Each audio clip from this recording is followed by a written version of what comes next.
The fourth most common misconception in the mind of the non-Muslim is Islam was spread by the sword.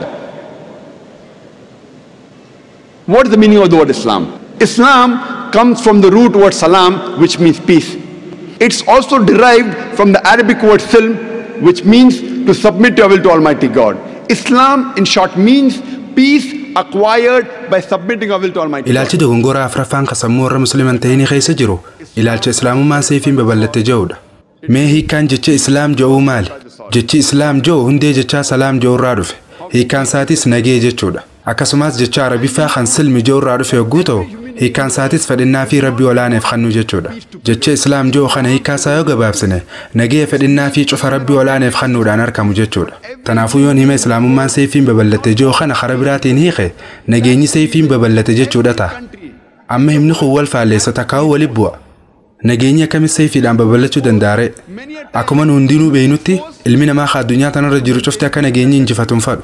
Amantiin Islaamaa amantii nagiyaati. Fadhii fi galiin kaayyoo si hundi nageenya babal'isuudha. Garuu ilmi namaa addunyaa tanarra jiru cufti akka nageenyi injifatuun fadhu. Sababa kanaaf jecha biyyoonni addunyaa tanarra jiran cufti humna poolisiidhaa qabaachuu danda'an. Humni poolisaa kunis yeroo hedduu biyya san keessa nagee tiisuudhaaf tabaroo yookiin humna fayyadama. Nagee booreessuudhaaf irratti yookiin humnatti hin fayyadaman. Yoo farreen hawaasaa nageenya biyya sanii booreessuu barbaadan taate poolisoonni biyyoota hedduutis nagee biyya sanii tasgabbeessuudhaaf humna fayyadaman. Haaluma wal fakkaatuun Islaamummaa keessattis amantiin Islaamaa jeequmsa ni mormiti, waliin bu'iinsaas ni mormiti, humna fayyadamuus ni mormiti. Yoo humna fayyadamanii nagee buusuun filmaata irraa maayyii taate malee.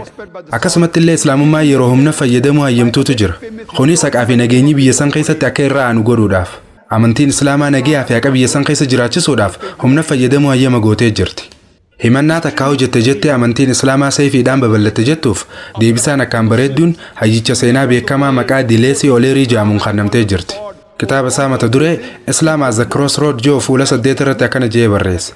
Seenaan nuuf adda baastee jirti. Ta'ullee oduun gootonni muslimaa bebbeekamoon dur waan amananitti citan san addunyaa tana keessa naanna'uudhaan qara Seeyfiitiin Islaamummaa dirqamaan nama fudhachiisanii fi wallaansoo godhuudhaan biyyoota hedduu cabsanii injifatan jettu sheekoo dharaa takkaa oduu durii ta'amanuufuu nama dhibdu akka taatee fi toorri seenaa barreessu irra deddeebi'uudhaan haasawaan akka taate seenaan ifa gootee jirti jedhe. Hima kana irraan isiniif deebi'a. Barreessaan seenaa Dileesii Oleerii jedhamu kitaaba isaa Islam as a Crossroad fuula 8 irratti akkana jedhe.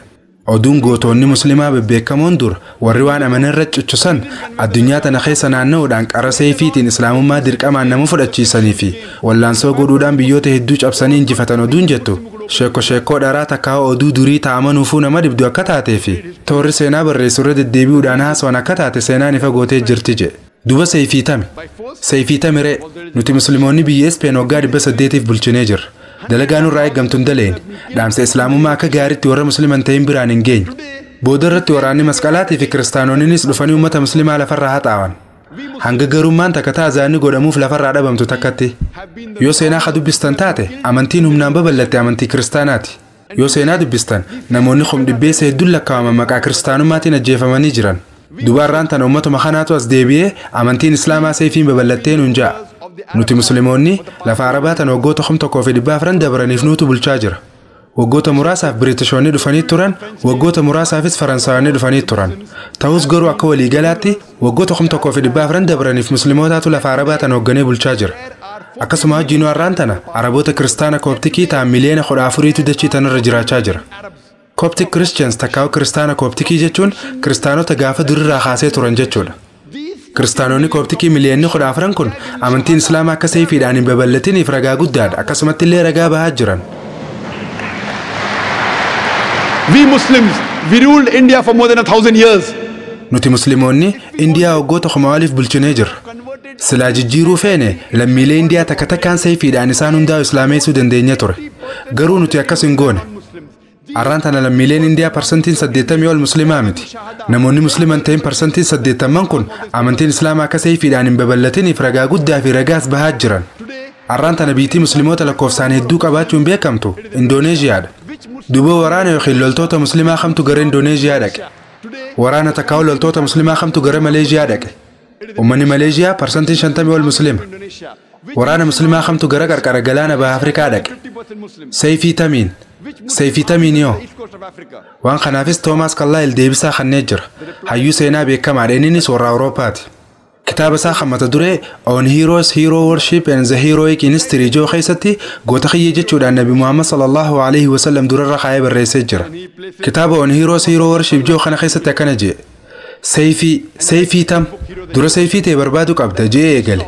Seeyfii tami seeyfii ta'e isaa harkachuu dandeessa. Yaanni haareenii hundi dura sammuu nama takkaa keessatti uumama. Sammuu nama takkaa san keessa kophaasaa jiraata. Yaada nama tokkorraa burqe kana addunyaan guutuun fudhate takkaa'u dura dhaabbatti. Yoo seeyfii isaa tana qabatee isiidhaan yaada isaa namootaaf tamsaase waa xiqqoo qofa isa fayyaddi. Dura seeyfii ta'e harkachuu qabda. Eegas wanti hundi hanga danda'ametti ififuu nama hunda bira wal geessi jee. Seeyfiin inni dubbachaa jiru seeyfii sammuuta beekumsaati. Seeyfii tamtu ilma namaa khomkhom dhibbee seeddun lakkaa'amu kana takkaa uummata biliyoonaan lakkaa'amu kana akka islaamummaa fudhatan isaan godhe. Tanaafuu inni waa'ee seeyfii sammuuta beekumsaa haasawaa jira jechuudha. Haasoo kiyya dura irratti wagguun jalqabu ayata quraanaa khasuuraa An-Nahl lakkoofsa 125 irra jiruuniin eegale. Ud'u ilaa sabiili rabbika bilhikmati walmaw'idati alhasana wajaadilhum billatii hiya ahsan. Karaa rabbii keetiitti uummata yaami. Quraanaa fi gorsa babbareedaadhaan takkaa hadiisaan isaan yaami. Akkasuma dubbuma gaarii itti dubbadhu dubbii irra dansaa taateen isaan hin falmi. Dhugumatti rabbiin kee nama karaa isaarraa jallate ni beeka. Nama qaceelillee rabbiin ni beeka. Seeyfiin tun seeyfii sababaa qubsaatii fi loojikaati. Seeyfii tanaatu qalbii namootaa mo'achuu jira. Tun seeyfii sibiilaatii miti. Osoo seeyfii sibiilaatu qabaanne itti fayyadamuu hin dandeenyu. Sababni rabbiin quraana keessatti suuraa Baqraa ayata 256 irratti kana ja'a.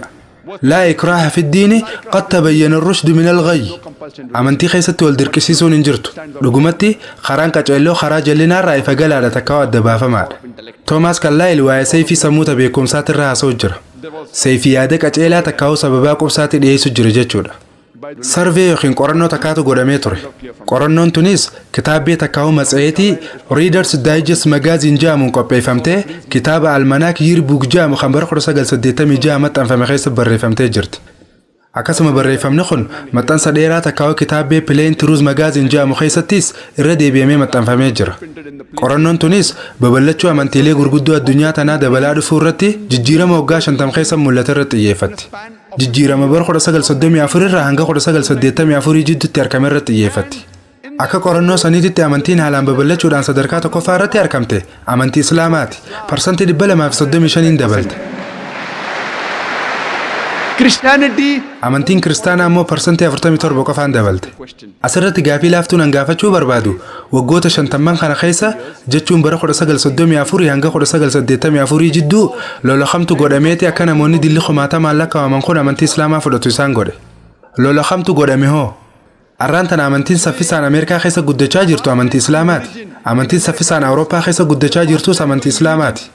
Ammaas gaafiin hangaafadhu eenyutu Ameerikaanota kanaa fi Awurooppaanota kana amantii Islaamaa fudhachuu irratti isaan dirqisiisaa jira. Seeyfii tamiyoo yeroo ammaan tanaa miidiyaaleen hedduun amantiin Islaamaa dubartoota cunqursiti jedhanii Islaamummaa irratti olola bananii wareersaa jiran. Namoota Ameerikaa fi Awurooppaa keessatti Islaamummaa fudhachaa jiran keessaa harki 2/3 yookiin harki 2/3 dubartoota akka ta'an ni beeytanii.